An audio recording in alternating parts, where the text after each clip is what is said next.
चलिए ध्यान दीजिए, क्वेश्चन नंबर 8 तक कल बन चुका था। आज हम सभी क्वेश्चन नंबर 9 पे हैं। आइए देखिए क्वेश्चन नंबर 9 क्या बोलता है। लिखा है निम्न व्यवहारों को रोजनामचा में लिखिए, यानी record the following transaction in the journal. Journal बनाना है दिए गए लेन देनों का। तो जर्नल बनाने के लिए हमें क्या करना होगा? सबसे पहले जर्नल का फॉर्मेट खींचना होगा। क्या लिखेंगे बोलो? क्वेश्चन नंबर 9 लिख दें। इन द बुक्स ऑफ, किसी बिजनेस या बिजनेसमैन का नाम दिया है क्या? नहीं तो डैश डैश डैश नीचे क्या लिखेंगे? Journal entry. किसी को डाउट? फॉर्मेट खींच दो। इधर हो जाएगा डेट, अगर डेट दिया होगा तो, नहीं दिया होगा तो सीरियल नंबर। उसके बाद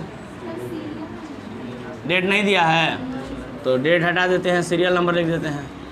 उसके बाद पार्टिकुलर, फिर LF, डेबिट अमाउंट और फिर क्रेडिट अमाउंट। कोई दिक्कत? चलो सुनो ध्यान से, आंसर बताने का प्रयास करना। पहला नंबर में लिखा है ट्रांजैक्शन जो है, जो लेन देन दिया हुआ है, वो कहता है महावीर को माल बेचा, सोल्ड गुड्स टू महावीर। बता सकते हो? महावीर को माल बेचा बता सकते हो? नगद में बेचा कि उधार में? नाम लिखा है, नाम के बाद फॉर कैश नहीं लिखा है, मतलब उधार में बेचे हैं। उधार में बेचते हैं तो सामने वाले का नाम लिखते हैं। हमने महावीर को बेचा है तो महावीर ने लिया है, डेबिट द रिसीवर, लेने वाले को डेबिट करते हैं तो महावीर अकाउंट डेबिट। और टू माल बेचे हैं तो टू सेल्स अकाउंट। कोई दिक्कत? नरेशन लिख लोगे, being sold goods to Mahavir. बोलो ना, कोई दिक्कत? तो नरेशन लिखना है जरूर। बताइए कितने रुपए का बेचे हैं महावीर को? 10,000 रुपया यहाँ लिख लें, डेबिट में है 10,000 क्रेडिट में। कोई दिक्कत? चलो दूसरा नंबर क्या कहता है? महावीर ने माल वापस किया, गुड्स रिटर्न बाय महावीर। चलो ध्यान दो, अब रिटर्न का केस जरा अच्छे से समझ लेते हैं, ठीक है? जरा देखो पहले, जिसको हमने, अब लिखना सब लोग बंद करो और फोकस करो इधर इधर। जरा समझ लेते हैं रिटर्न का केस अच्छे से, सभी लोग ध्यान देंगे। तो मान लीजिए, देखिए इधर एक गुड्स होता है, गुड्स, और गुड्स को हम लोग या तो परचेज करते हैं मतलब खरीदते हैं, या तो सेल करते हैं, मतलब या तो खरीदते हैं। परचेज माने खरीदना और सेल का मतलब बेचना। तो या तो खरीदते हैं या तो बेचते हैं। जब हम गुड्स को खरीदते हैं तो क्या लिखते हैं? परचेजेस अकाउंट लिखते हैं, बोलो। और जब गुड्स को बेचते हैं तो क्या लिखते हैं? सेल्स अकाउंट लिखते हैं। किसी को दिक्कत तो नहीं है? चलो बताओ, परचेज, जब ये देखो, अब इसका ट्रीटमेंट जो है वो मॉडर्न अप्रोच या ट्रेडिशनल अप्रोच, दोनों में किसी भी तरीके से हम कर सकते हैं ना। चाहे परंपरागत तरीके से कहें, इसका हिसाब किताब करें, या नए तरीके से, दोनों ही तरीके से कर सकते हैं ना। चलिए, अगर परंपरागत तरीके से करते हैं, मतलब अगर ट्रेडिशनल अप्रोच से करते हैं तो कैसे होगा बताना? कैसे होगा कि परचेज को हम कहते हैं एक्सपेंस है। परचेज क्या है? एक्सपेंस है। एक्सपेंस है तो नॉमिनल अकाउंट, बोलो ना। ट्रेडिशनल अप्रोच में एक्सपेंस क्या होता है?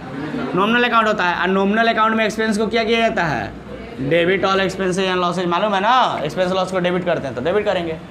लेकिन अगर मॉडर्न अप्रोच की बात करें तो मॉडर्न अप्रोच में भी तो परचेज को एक्सपेंस ही मानते हैं, और एक्सपेंस को क्या एक्सपेंस, नॉमिनल अकाउंट तो होगा नहीं मॉडर्न अप्रोच में। तो हम लोग कहते हैं बताओ एक्सपेंस बढ़ा कि घटा? मॉडर्न अप्रोच में यही कहते हैं ना। तो बताओ, सामान खरीदेंगे तो खर्चा बढ़ेगा ही घटेगा? बढ़ेगा। मॉडर्न अप्रोच कहता है एक्सपेंस बढ़ेगा तो डेबिट। ट्रीटमेंट तो सेम होने वाला है, डेबिट ही होने वाला है, कोई अंतर नहीं है। हाँ, बस तरीके बदल गए। ये ट्रेडिशनल अप्रोच है और ये मॉडर्न अप्रोच है। लेकिन समझ गए, परचेज अकाउंट को डेबिट किया जाता है, बोलो ना। तो डेबिट कर दिए। उसी प्रकार से सेल के बारे में बताओगे, बोलो ना। सेल क्या है? इनकम है। इनकम है। इनकम को अगर ट्रेडिशनल अप्रोच के हिसाब से बोले तो इनकम नॉमिनल अकाउंट होता है, और नॉमिनल अकाउंट में इनकम को क्रेडिट करते हैं, debit all expenses and losses और credit all income and gains, तो क्रेडिट करते हैं। लेकिन मॉडर्न अप्रोच में क्या कहता है, मॉडर्न अप्रोच में तो नॉमिनल अकाउंट होगा नहीं। मॉडर्न अप्रोच में पूछा जाता है कि इनकम बढ़ा कि घटा, तो बताओ कि इनकम बढ़ा कि घटा। माल बेचते हैं तो इनकम बढ़ता है ना, और इनकम बढ़ता है तो क्रेडिट होता है। तो ट्रीटमेंट सेम होने वाला है, ट्रीटमेंट में अंतर नहीं है। परचेज डेबिट होता है तो डेबिट ही होगा, चाहे वो तरीका मॉडर्न हो चाहे ट्रेडिशनल हो। सेल्स क्रेडिट होगा तो क्रेडिट ही होगा, दोनों ही तरीके में। लेकिन अब हमारा सवाल है रिटर्न। ये तो हो गया परचेज सेल जो कि आप लोग जानते हैं। सवाल क्या है, रिटर्न। तो ज़रा रिटर्न पर फोकस कीजिए। मान लीजिए कि परचेज किया हुआ गुड्स, देखो जरा गौर से, परचेज किया हुआ गुड्स अगर रिटर्न हो जाता है, क्या हो जाता है, रिटर्न हो जाता है, तो उसको क्या लिखा जाता है, उसको लिखा जाता है परचेजेस रिटर्न अकाउंट। समझ गए बात, परचेजेस रिटर्न अकाउंट लिखा जाता है। और ध्यान दीजिए, जब हम लोग परचेज कर रहे थे तो अब जरा मॉडर्न अप्रोच या ट्रेडिशनल अप्रोच कोई भी हो, कोई दिक्कत नहीं है। परचेज जब रिटर्न कर रहे थे तो परचेज रिटर्न, मान लो हमने खरीदा था, तो अगर ट्रेडिशनल अप्रोच के हिसाब से हम बात करें तो जब खरीदे थे तो खर्चा हमारा बढ़ा था। खरीदे थे जब सामान तो खर्चा हुआ था ना।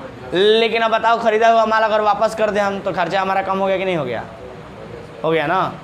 तो देखो ट्रेडिशनल अप्रोच में तो खैर इस तरीके से कुछ लिखा हुआ नहीं है, लेकिन इसको समझने के लिए हम लोग ऐसे कर सकते हैं कि जब हम लोग परचेज रिटर्न कर देते हैं तो क्या हो जाता है कि एक्सपेंस कम हो जाना, या कह सकते हो कि एक्सपेंस जब कम होता है तो इनकम या गेंस हो गया।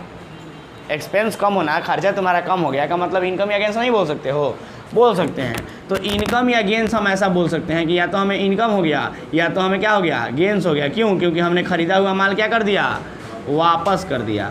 और इनकम या गेंस का मतलब नॉमिनल अकाउंट, और नॉमिनल अकाउंट में इनकम या गेंस को क्या करते हैं, क्रेडिट करते हैं। लेकिन इसी चीज़ को अगर मॉडर्न अप्रोच से समझा जाए तो मॉडर्न अप्रोच से बड़ा आसान होता है सर। सिंपल सी बात, मॉडर्न अप्रोच कहता है कि परचेज किए थे तो खर्चा बढ़ा था, जब सामान खरीदे थे तो खर्चा बढ़ा था, लेकिन खरीदा हुआ सामान अगर वापस कर दे तो खर्चा कम नहीं हो गया, बोलो ना।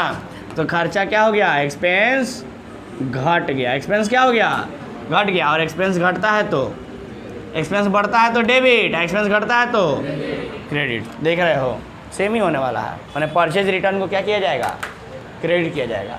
उसी प्रकार से सेल्स के बारे में ज़रा समझते हैं कि बेचा हुआ माल, देखो बात ना करो, सेल किया हुआ माल, बेचा हुआ माल अगर रिटर्न हो जाता है, अगर रिटर्न हो जाता है तो कौन सा अकाउंट लिखते हैं, लिखते हैं सेल्स रिटर्न अकाउंट। क्या लिखते हैं, सेल्स रिटर्न अकाउंट।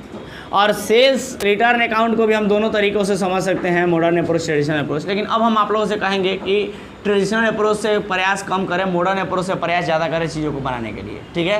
क्योंकि मॉडर्न अप्रोच से चीज़ों को समझना, एनालाइज करना ज़्यादा आसान होता है। हर जगह मॉडर्न अप्रोच काम कर जाता है, बट कहीं कहीं ट्रेडिशनल अप्रोच काम नहीं कर पाता है, ठीक है। तो इसलिए मॉडर्न अप्रोच पर ज़्यादा फोकस रहेगा हमारा, ठीक है। अगर इसको केवल मॉडर्न अप्रोच से समझना होता तब तो बहुत आसान है सर। सेल किए थे तो इनकम बढ़ा था, देखो मॉडर्न अप्रोच यही कहता है ना, सेल किए थे तो इनकम बढ़ा था, इनकम बढ़ा था तो क्या करते हैं, इनकम को, इनकम बढ़ता है तो क्रेडिट करते हैं। लेकिन बेचा हुआ, सेल किया हुआ माल अगर हमें वापस हो जाए तो हमारा इनकम क्या हो जाएगा, घट जाएगा कि नहीं घटेगा। और मॉडर्न अप्रोच कहता है इनकम घटेगा तो डेबिट, बोलो ना। इनकम बढ़ता है तो डेबिट, इनकम बढ़ता है तो क्रेडिट, या घटता है तो डेबिट, यही कहता है ना मॉडर्न अप्रोच। तो आप लोगों ने सीखा कि चाहे परचेज रिटर्न हो चाहे सेल्स रिटर्न हो, उसका ट्रीटमेंट कैसे करते हैं, अच्छे से समझ में आया क्या, बोलो ना। परचेज रिटर्न होगा, परचेज करेंगे तो खर्चा बढ़ेगा तो डेबिट। चलो ट्रेडिशनल अप्रोच को भूल ही जाओ एक सेकंड के लिए, केवल मॉडर्न को देखो। परचेज करेंगे तो परचेज अकाउंट, अब परचेज करना खर्चा है हमारे लिए, सामान खरीदना खर्चा है ना, और खर्चा बढ़ता है तो डेबिट, जितना सामान खरीदेंगे उतना खर्चा बढ़ेगा, और खर्चा बढ़ता है तो मॉडर्न अप्रोच कहता है डेबिट करते हैं। और जब खरीदा हुआ माल वापस कर देंगे, परचेज रिटर्न कर देंगे, तो हमारा खर्चा क्या हो जाएगा, कम हो जाएगा, और खर्चा घटता है तो क्रेडिट। उसी प्रकार से इधर आ जाइए, जब माल बेचते हैं तो इनकम बढ़ता है, इनकम बढ़ता है तो क्रेडिट। लेकिन बेचा हुआ माल अगर वापस हो जाए, सेल्स रिटर्न हो जाए, तो हमारा इनकम क्या हो जाएगा, बढ़ा हुआ इनकम कम हो जाएगा, और इनकम घटता है तो डेबिट। कोई दिक्कत, आसानी समझ में आया। अब आइए क्वेश्चन पे आते हैं। क्वेश्चन क्या बोल रहा था, ट्रांजैक्शन नंबर 2 यानी लेन देन नंबर दूसरा कह रहा है महावीर ने माल वापस किया। अरे हमने महावीर को बेचा है ना, देखो तो 10,000 का, अब महावीर ने वापस कर दिया कितने का, 2,000 का सामान महावीर ने वापस कर दिया। तो अब महावीर ने वापस कर दिया, यानी बेचा हुआ माल वापस किया है ना, सेल किया हुआ माल वापस किया है ना, तो सेल्स रिटर्न हुआ है ना। और सेल्स रिटर्न को क्या किया जाता है, बोलो ना, डेबिट। तो दूसरा नंबर लिखेंगे हम लोग, सेल्स रिटर्न अकाउंट। बोलो, sales return account debit to. बोलो, sales return account debit to. किसने वापस किया है, महावीर ने। जब महावीर को हमने बेचा था तो महावीर ने रिसीव किया था, डेबिट द रिसीवर था। अभी महावीर वापस कर रहा है, यानी महावीर अब दे रहा है। पहले ले रहा था, जब हम बेचे थे तो गुड्स लिया था ना, अभी गुड्स उसने वापस किया है, तो क्रेडिट द गिवर नहीं हो जाएगा, क्रेडिट द गिवर। या अगर चाहो तो मॉडर्न अप्रोच से ऐसे समझ सकते हो कि जब हमने महावीर को उधार में माल बेचा था तो महावीर नाम का डेटर हमारा बढ़ गया था। अभी महावीर ने माल वापस कर दिया तो महावीर नाम का डेटर क्या हो गया, उतने रुपए से घट गया। और डेटर एसेट होता है, घटेगा तो क्रेडिट। बोलो ना, तो लिखेंगे टू महावीर अकाउंट, महावीर से अकाउंट। नरेशन लिख लोगे, being goods return by Mahavir. कितने रुपए का, 2000 का। बताइए, रिटर्न वाले में किसी को डाउट है क्या, पूछिए, फिर समझाते हैं। जब माल बेचे थे तो इनकम बढ़ा था तो सेल्स को क्रेडिट किए थे, लेकिन बेचा हुआ माल रिटर्न हो गया तो इनकम घट गया, इनकम घटा तो सेल्स रिटर्न को डेबिट किया जाएगा। मॉडर्न अप्रोच यही कहता है ना, डाउट है अभी भी? चलो आगे बढ़े। जब डाउट नहीं है तो बोला करो क्लियरली कि हाँ सर डाउट खत्म हो गया, आगे बढ़िए, बढ़े आगे। चलो देखो, परचेज गुड्स फ्रॉम दिनेश। किससे माल खरीदा है, दिनेश से। बताओगे नगद में कि उधार में, दिनेश से नगद में खरीदा है कि उधार में, उधार में। कैसे पता, क्योंकि नाम दिया है, नाम के बाद फॉर कैश नहीं दिया है। तो दिनेश से माल खरीदे हैं ना, तो जब भी गुड्स खरीदते हैं तो अरे बोलने का प्रयास करो भाई, परचेज अकाउंट डेबिट टू। बोल ही नहीं रहा है सब, हम भी लिखना बंद कर देंगे। नहीं आता है क्या, फिर शुरू से शुरू करें क्वेश्चन नंबर 1 से, क्योंकि देख के तो लग रहा है क्लास में कि आता नहीं, इसीलिए नहीं बोल रहे हो तुम। बोलते क्या नहीं हो तुम लोग, ये छापने में ऐसा। बंद करो लिखना, इधर बोलो पहले आंसर, बाद में लिखना। एंट्री बोलो, दिनेश से माल खरीदा, एंट्री क्या होगा, purchase account debit to Dinesh account. Narration क्या लिखेंगे, बोलो तो। कितने रुपए का खरीदे हैं, कितने का माल खरीदे हैं, 5000 का। अगला ट्रांजैक्शन बोलो, अगला ट्रांजैक्शन। चलो चौथा ट्रांजैक्शन देखो,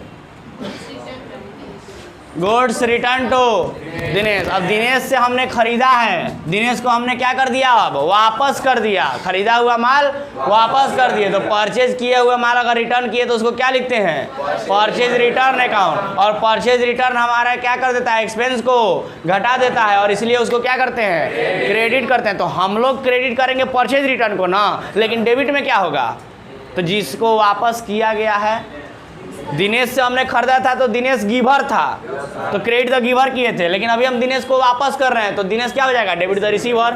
तो एंट्री क्या करेंगे, Dinesh account debit to purchases return account. किसी को दिक्कत, चलो बताओ, नरेशन लिख लोगे, being goods return to Dinesh. बताओ कितना रुपए का माल वापस किए हैं, 500 रुपए का माल वापस कर दिए। कोई दिक्कत, चलो अगला ट्रांजैक्शन बताओगे क्या लिखा है। हाँ देखो देखो, महावीर से कैश रिसीव हुआ है in full settlement of his account. कितना रुपया मिला है देखो तो, 7500। जरा गौर करना, महावीर को हमने बेचा कितने का था, 2000 का वापस भी तो कर दिया था महावीर हमको। बेचा हुआ माल वापस भी तो आ गया था 2000 का, तो 10000 का बेचे थे तो 10000 रुपया लेना था, लेकिन 2000 का माल वापस भी तो आ गया, तो अब कितना लेना है, 8000। 8000 में से कितना दे रहा है महावीर, 7500। तो कितना डिस्काउंट देना पड़ा, 500। क्लियर हुआ। तो 7500 रुपया तो आया है ना, तो कैश आया है, तो कैश अकाउंट बोलो ना, कैश अकाउंट डेबिट। हमने उसको डिस्काउंट दिया है तो हमारे लिए लॉस हुआ ना, तो discount account discount account debit. अब पैसा कौन दे रहा है? टू महावीर। तो महावीर दे रहा है ना पैसा, तो क्रेडिट दो गिवर, तो टू महावीर अकाउंट। कोई दिक्कत? नरेशन लिखोगे। चलो कितना रुपया मिला है? 7,500। डिस्काउंट कितना दिए? 500। टोटल हिसाब किताब कितने का हो गया? 8,000 का। 8,000 का ना करना था जी, क्या कि 10,000 का तो बेचे थे, तो 2,000 का तो वापस कर दिया था। तो हिसाब कितने का करना था? 8,000 का। हो गया, खत्म। बोलो ना। चलो अगला ट्रांजेक्शन बोलो। अभी 2 गो है। चलो तो अगले पेज में जाएगा, घबराना क्या है, पेज पलटेंगे। चलो बताओ, 5वां के बाद 6वां ट्रांजेक्शन बोलो। Paid for refreshment. रिफ्रेशमेंट का मतलब होता है जलपान। किसके लिए पेमेंट किए हैं? जलपान के लिए। यानी जलपान समझते हो? चाय पानी नाश्ता, उसी को जलपान बोला जाता है। तो जलपान के लिए पेमेंट किया गया है। तो जलपान चाय पानी नाश्ता खर्चा है ना, और खर्चा को क्या करते हैं? डेबिट करते हैं। तो लिखेंगे खर्चा अकाउंट डेबिट। खर्चा का नाम दिया है ना, क्या दिया है? रिफ्रेशमेंट। तो रिफ्रेशमेंट अकाउंट डेबिट। अब पेड किए मने पैसा दिए हैं, पैसा दिए हैं तो टू कैश गया ना, आ गया तो क्रेडिट वाट गोज आउट, गया तो क्रेडिट। नरेशन लिख लेंगे बीइंग पेड फॉर रिफ्रेशमेंट। चलो कितना रुपया दिए हैं? 100 रुपया। हाँ तो इससे ज़्यादा क्या खर्चा होगा? 100 रुपया खर्चा बहुत है। बोलो अब क्या करेंगे? अब पेज नहीं है मेरे पास तो पेज पलटेंगे, लेकिन उसके पहले कुछ काम करना होता है। क्या करना होता है सर? यहाँ लिखना होता है balance carry forward. Total amount में जोड़ेंगे ना, जोड़ो तो ऊपर से नीचे तक 10, 20, 30। कहाँ जोड़ लिए 10, 20, 30? अरे 2,000 है, 20,000 नहीं है। 10, 2, 12, 5, 17,000। 17,000 8,000 ही है। 17, 8, 25,000। 25,500 1 600। 25,600। 25,600। इतना समझ में आया क्या? चलिए 5 गो ट्रांजेक्शन 6 गो तो लिख दिए हैं। इसके बाद अभी भी 2 बाकी है, तो अगले पेज में जाएगा, बैलेंस ब्रॉड फॉरवर्ड करेंगे और फिर 2 एंट्री को पास करेंगे। लेकिन चूंकि मेरे पास जगह की कमी है, आप लोग इसके पहले कि हम मिटाएं, आप लोग लिख लीजिए, लेकिन जल्दी लिखिए, समय नहीं है मेरे पास, जल्दी लिखिए।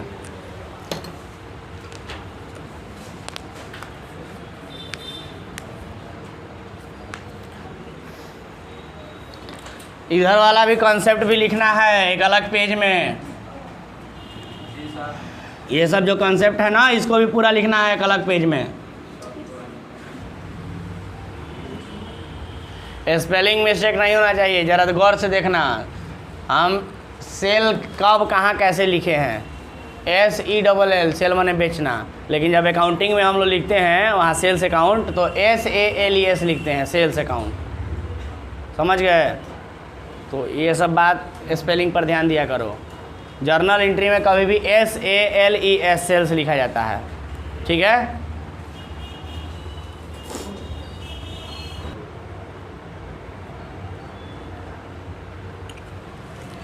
जिस किसी का भी पीछे का कोई भी टॉपिक, लेक्चर, क्वेश्चन कुछ भी छूटा हुआ है, तो आप सभी हमारे YouTube चैनल कॉमर्स 2.0 पे जाके प्लेलिस्ट में चले जाएंगे, जर्नल एंट्री, और उस पे जा कर के सारे के सारे क्वेश्चन देख लेंगे। अगर बेसिक का कुछ पढ़ना है तो अकाउंटेंसी 2023 के नाम से प्लेलिस्ट बना हुआ है, उस पे जाके देख लेंगे, ठीक है?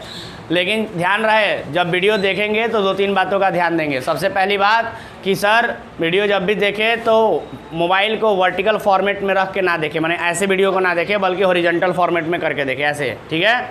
उसके बाद को प्रयास करें कि जितना ज़्यादा से ज़्यादा क्वालिटी बढ़ा के देख सकते हैं उतना ज़्यादा क्वालिटी बढ़ा के देखिए वीडियो को, ठीक है? जितना ज़्यादा क्वालिटी हो सकता है बढ़ा के देखने, जितना पे भी आपके घर पे चल जाए, ज़्यादा से ज़्यादा क्वालिटी उतना देखना है। और तीसरा एक और ऑप्शन आपको मिलता है यूट्यूब पे, पहले नहीं हुआ करता था, नया नया आया है कुछ दिनों से, कि अगर कोई वर्ड मान लीजिए छोटा सा है, कॉर्नर में है, दिखाई नहीं दे रहा है, या कोई छोटा सा वर्ड है क्लियर नहीं दिख रहा है, आप चाहें तो यूट्यूब वीडियो चल रहा है उसको जूम कर सकते हैं। पहले जूमिंग फैसिलिटी नहीं देता था यूट्यूब, लेकिन अब दे रहा है कि आप यूट्यूब वीडियो को भी जूम करके देख सकते हैं। आया बात समझ में? तो इस तरीके से आप चाहें तो हर वीडियो को अच्छे से देख सकते हैं। ठीक है।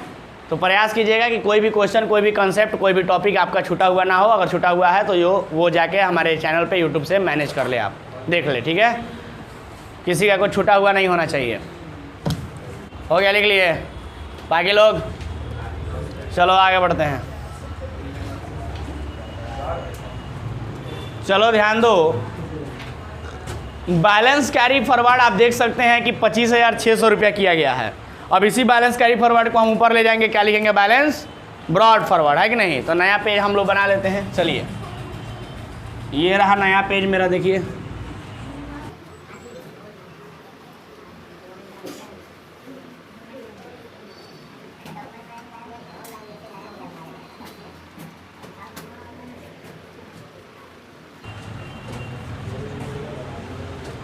नए पेज पे आते ही क्या लिखना होगा हमें बताइए? पहले तो फॉर्मेट बना लीजिए सर, फिर कुछ लिखिएगा, है कि नहीं?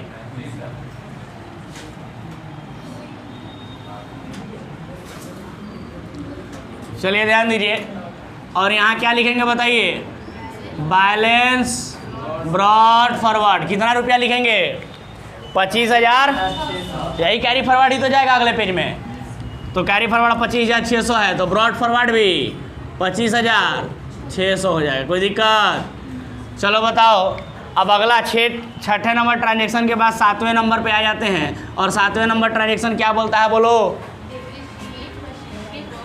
Depreciate machinery worth ₹50,000 at the rate of 10% per annum. यानी कि एक मशीन नाम का संपत्ति है जो कि ह्रास लग गया है, जिसमें मतलब डेप्रिसिएट हो गया है 10% से। सर ये शब्द जो है ना डेप्रिसिएट हो गया है, यानी डेप्रिसिएशन जो शब्द है ये क्या होता है, ह्रास क्या होता है, इसके बारे में हम पहले भी चर्चा कर चुके हैं, लेकिन एक बार फिर से बता देते हैं, समझिए।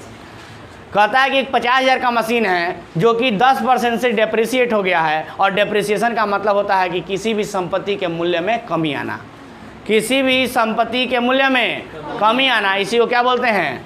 डेप्रिसिएशन बोलते हैं। आपको बता दें कि डेप्रिसिएशन जो एक वर्ड अभी केवल हम बोल रहे हैं, छोटे शब्दों में बता दिए, समझा दिए सर, ये आपके किताब में पूरा एक चैप्टर दिया हुआ है डेप्रिसिएशन, उसको हम लोग डिटेल में पढ़ेंगे। लेकिन फिलहाल डेप्रिसिएशन से संबंधित एक जर्नल एंट्री करना है, उसको समझ के हम आगे बढ़ते हैं।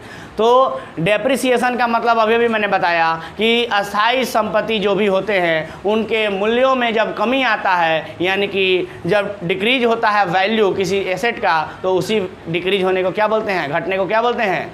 डेप्रिसिएशन कहा जाता है। तो बगल वाला हम मिटा करके डेप्रिसिएशन को ज़रा सा लिख देते हैं अच्छे से, है कि नहीं? और फिर उसका अकाउंटिंग यहाँ पर जर्नल एंट्री बना देते हैं। तो बगल वाला मिटाए क्या? कोई दिक्कत? चलो ऊपर से मिटाते हैं। देखो, तो डेप्रिसिएशन समझाना है तो लिखते हैं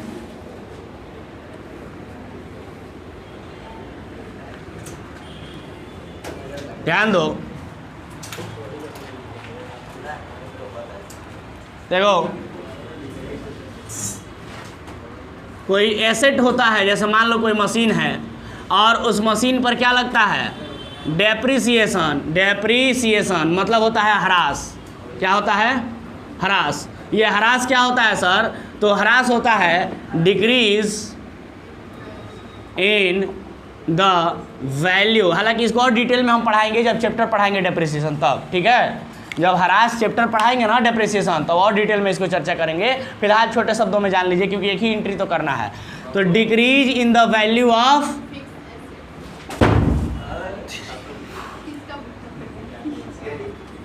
टेंजिबल फिक्स्ड एसेट, यानी टेंजिबल फिक्स एसेट यानी कि अस्थायी संपत्तियां जो होती हैं जिनको देखा और छुआ जा सकता है, उनके मूल्यों में जब कमी आती है तो उसी को क्या कहते हैं? डेप्रिसिएशन कहते हैं। कोई दिक्कत? बोलो, उसी को डेप्रिसिएशन कहते हैं। तो चलिए ध्यान दीजिए, जब आप लोग यहाँ देख रहे हैं कि अस्थायी संपत्ति, देखो इधर, मूर्त अस्थायी संपत्तियों के मूल्यों में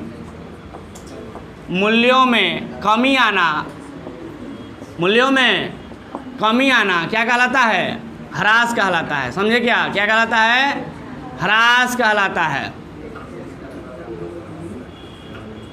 चलो ध्यान दो यहाँ पे, मूर्त अस्थाई संपत्ति आप लोग जानते हैं क्या होता है, जानते हैं ना। जब एसेट के बारे में पढ़ा रहे थे आप लोगों को तो मैंने बताया था एसेट दो प्रकार के होते हैं, एक टेंजिबल एसेट, एक इनटेंजिबल एसेट। टेंजिबल माने मूर्त संपत्ति, एक इनटेंजिबल माने अमूर्त संपत्ति। मूर्त संपत्ति वैसी संपत्तियां होती हैं जिनको देखा और छुआ जा सकता है, जैसे फर्नीचर, बिल्डिंग, फैन, है ना, मशीन, ये सब क्या है, मूर्त संपत्ति है, इनको देखा और छुआ जा सकता है। और दूसरी एक ऐसी संपत्ति होती है जिसको ना देख सकते हैं और ना देख सकते हैं ना छू सकते हैं, उसको बोलते हैं अमूर्त संपत्ति, इनटेंजिबल एसेट। जैसे goodwill, patent, copyright, trademark, software, है कि नहीं, इन सबको हम लोग देख और छू नहीं सकते हैं, लेकिन ये भी संपत्तियां होती हैं। तो आइए यहाँ पर मैंने क्या लिखा है, इधर देखो, मूर्त अस्थायी संपत्तियों के मूल्यों में यानी प्राइस में क्या आना, कमी आना क्या कहलाता है, ह्रास कहलाता है। तो बताओ हमारा संपत्ति 50,000 रुपये का है और उसमें कमी आ गया उसके वैल्यू में, तो हमको लॉस हुआ कि नहीं हुआ। एक्सपेंस या लॉस बोल सकते हैं कि नहीं बोल सकते हैं, अरे एक्सपेंस या लॉस बोल सकते हैं कि नहीं बोल सकते हैं। इस डेप्रिसिएशन, ये डेप्रिसिएशन हमारे लिए एक्सपेंस या लॉस है कि नहीं है। और जब एक्सपेंस या लॉस है तो आप लोग ये भी तो जानते हैं कि एक्सपेंस या लॉस बढ़ता है तो क्या करते हैं, बोलो ना, एक्सपेंस या लॉस बढ़ता है तो क्या करते हैं, डेबिट करते हैं ना। या आप ट्रेडिशनल अप्रोच से भी चाहें तो भी कर सकते थे कि एक्सपेंस या लॉस कौन अकाउंट होता है, नॉमिनल अकाउंट होता है, और नॉमिनल अकाउंट में एक्सपेंस लॉस को क्या करते हैं, डेबिट करते हैं। तो बात तो एक ही हुआ, दोनों ही में से किसी भी तरीके से बनाइए, आंसर आपका वही होगा। तो अब बताइए, एक्सपेंस या लॉस है आपके लिए डेप्रिसिएशन, तो डेप्रिसिएशन को क्या कर दिया जाएगा, डेबिट कर दिया जाएगा। क्या कर दिया जाएगा, डेबिट कर दिया जाएगा। और किस में कमी आया है, तो मशीन नाम का एक संपत्ति है उसमें कमी आया है। तो मशीन तो संपत्ति है ना, और संपत्ति के वैल्यू में कमी आना माने संपत्ति का वैल्यू घट जाना। तो मॉडर्न अप्रोच जानते हैं आप लोग, संपत्ति घटता है तो, अरे बोलो ना, एसेट घटता है तो डेबिट की क्रेडिट, एसेट घटेगा तो क्रेडिट होगा। यानी कि आपने देखा कि डेप्रिसिएशन को डेबिट कर दिया जाएगा और मशीन का वैल्यू घटा है, मशीन एसेट है, घटा है तो क्रेडिट कर दिया जाएगा। तो डेबिट क्रेडिट क्लियर हो गया। तो जर्नल एंट्री बोलो, अरे बोलो ना भाई, depreciation account debit to machine account, समझ गए, नरेशन लिख लोगे। लेकिन एक बात बताओ कि अमाउंट कितना लिखोगे, अमाउंट कितना लिखोगे, 50,000 नहीं लिखा जाएगा। 50,000 तो संपत्ति का मूल्य है, कमी कितना आया है, 10% लिखा है ना, कि 10% का डेप्रिसिएशन लगा है यानी ह्रास लगा है। तो निकालना पड़ेगा ना कि वो 10% कितना होगा। तो वर्किंग नोट हम लोग कर लेंगे, यहाँ पर लिखेंगे वैल्यू ऑफ एसेट। कितना का वैल्यू है एसेट का, मशीन है ना, एसेट का नाम तो दिया है तो वही लिखो, मशीन कितना है 50,000। और डेप्रिसिएशन कितना है, depreciation at the rate of 10%। तो निकालना पड़ेगा ना, 50,000 रुपये का 10%, बताओ कितना होगा, बोलो ना। 1 0 से 1 0 कट गया और 1 0 से 1 0, कितना बचा, 5,000। यानी डेप्रिसिएशन कितने का लगा, 5,000 रुपये का लगा। आया बात समझ में। तो यानी 50,000 के संपत्ति में 5,000 की कमी आ गई, तो अब संपत्ति आपका कितने का बचा है, 45,000 का। लेकिन कमी कितने का आया है, 5,000 का। तो डेप्रिसिएशन हम कहेंगे ना कि डेप्रिसिएशन कितने का लगा है, 5,000 का। तो वहाँ पे डेप्रिसिएशन अकाउंट डेबिट कितना रुपया लिखेंगे, 5,000 रुपया ही लिखा जाएगा। आया क्या बात समझ में, यस सर, ये दर्शाना है बिल्कुल, जहाँ क्वेश्चन खत्म होगा उसके नीचे बता रहे हैं। सुनो, ये इसको बोलते हैं वर्किंग नोट, मतलब कैलकुलेशन। अगर किसी जर्नल एंट्री में कैलकुलेशन की आवश्यकता पड़ती है तो उसके लिए हमें करना होता है वर्किंग नोट। और चूंकि हम लोग इस क्वेश्चन में पहला कैलकुलेशन कर रहे हैं ना, तो इसलिए हमने डाला है वर्किंग नोट नंबर 1। आया बात समझ में। और हमने कैलकुलेशन कर दिया, लेकिन इसको भी दिखाना होता है, ये भी आपका आंसर का पार्ट है। आया बात समझ में। लेकिन कहाँ दिखाना होता है सर, तो सुनिए ध्यान से। जब भी आवश्यकता पड़े वर्किंग नोट करने का, ध्यान से सुनिएगा, एक बार में समझने की कोशिश कीजिएगा। जब भी आपको आवश्यकता पड़े वर्किंग नोट करने का, तो कहाँ किया जाएगा सर, तो सुनिए ध्यान से। आपको जहाँ लगेगा कि सर हम जो क्वेश्चन ये बना रहे हैं ना जर्नल एंट्री, ये क्वेश्चन शायद यहाँ तक जाके ख़त्म हो जाएगा, कुछ तो अनुमान आप लगा सकते हैं कि यहाँ तक जाके ख़त्म हो जाएगा। तो तो जस्ट उसके बाद जहाँ ग्रांड टोटल आप लोग करते हैं, आपको अनुमान होगा कि यहाँ तक तो आगे क्वेश्चन खत्म हो जाएगा, उसके जस्ट नीचे वर्किंग नोट शुरू होता है। और जितने भी वर्किंग नोट आएंगे वो सारे लाइन से होंगे, एकदम एक एक करके। आया बात समझ में? जैसे लाइन से जर्नल एंट्री कर रहे हो ना, ऐसे ही लाइन से सारे वर्किंग नोट होते हैं। लेकिन कहाँ होते हैं? ग्रांड टोटल जहाँ होगा उसके बाद। तो सर अभी तो ग्रांड टोटल हुआ नहीं है, तो कहाँ करेंगे? अरे तो एक अनुमान लगा सकते हो ना कि कहाँ तक आके ग्रांड टोटल हो जाएगा मेरा, उसके जस्ट नीचे करना शुरू करो, 2-4 लाइन और छोड़ के शुरू करो। समझ गए? अनुमान लगाना है, एस्टीमेट लगाना है कि कहाँ तक क्वेश्चन मेरा जर्नल एंट्री खत्म हो जाएगा, उसके नीचे वर्किंग नोट करना है। लगता है कि एक पेज में क्वेश्चन खत्म हो जाएगा तो दूसरे पेज में आ जाओ, वर्किंग नोट करो। लगता है कि ना दूसरे पेज के दूसरे पेज में आधा तक चला जाएगा, तो फिर अमाउंटवा कैसे लिखोगे? ख़त्म तुम कह रहे हो कि ख़त्म करके सर नहीं लिख सकते हैं इसको, तो अमाउंटवा कैसे लिखोगे? फिर ख़त्म करने के बाद अमाउंट लिखोगे बाद में? नहीं, अमाउंट साथ साथ लिखा जाता है, जर्नल एंट्री और अमाउंट साथ में लिखा जाता है। उसके लिए अमाउंट लिखने के लिए कैलकुलेशन निकालना पड़ेगा, तो करना पड़ेगा ना कैलकुलेशन। तो कहाँ करोगे? क्वेश्चन तो ख़त्म हुआ नहीं है अभी, तो एक अनुमान लगाना कि क्वेश्चन मेरा यहाँ तक जाके ख़त्म हो जाएगा, उसके 2-4 लाइन नीचे से वर्किंग नोट करना शुरू कर दीजिए। आया बात समझ में? चलिए सर, तो बताइए क्वेश्चन ये जो है जर्नल एंट्री ट्रांजैक्शन नंबर 7 हो गया। 8वां नंबर भी दिया है क्या? चलो बोलो क्या दिया है, बोलो 8वां नंबर ट्रांजैक्शन बोलो।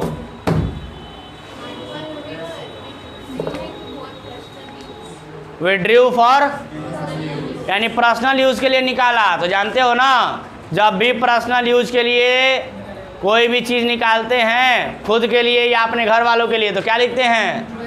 ड्राइंग अकाउंट लिखते हैं। तो लिख देंगे ड्राइंग अकाउंट। खर्चा होता है ना ड्राइंग, तो डेबिट करेंगे कि क्रेडिट? ड्राइंग अकाउंट डेबिट होगा कि क्रेडिट होगा? बोलो ना, ड्राइंग अकाउंट हो जाएगा डेबिट। क्रेडिट में क्या लिखेंगे? क्रेडिट में क्या लिखेंगे? Drawing account debit. टू पैसा निकाले हैं ना, तो बिजनेस से पैसा कम हुआ ना, तो टू कैश अकाउंट नरेशन लिख देंगे। आया क्या बात समझ में? कितना रुपया निकाले हैं? 500। खत्म हो गया क्वेश्चन। चलो तो जल्दी से बता दो लास्ट में क्या लिखते हैं? ग्रैंड टोटल बताओ कितना होगा?